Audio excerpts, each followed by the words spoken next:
Hello guys, আশা করি সকলে ভালো আছেন। আমিও ভালো আছি, কিন্তু আমার শরীরটা একটু ভালো নাই।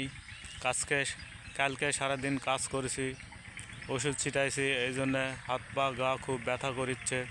তবুও ভোরবেলা একটু উঠে আসলাম মাঠের দিকে। আমি প্রায় প্রতিদিন ধানের খেতে আসি। এই ভোরের একটা আবহাওয়া ঠান্ডা শরীরে লাগালে খুব ভালো লাগে এবং খুব একটা উপকার হয়। উত্তরে হিমেল হাওয়া আসতে শুরু করেছে, গ্রামের এদিকে প্রায় ঠান্ডা পড়ে গেছে, কুয়াশা দেখা যাচ্ছে, যে কুয়াশা।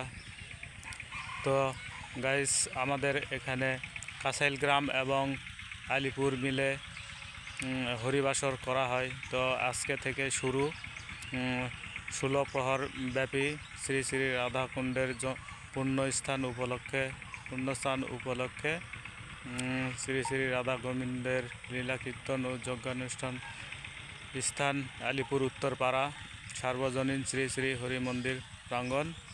আপনারা সকলে আমন্ত্রিত।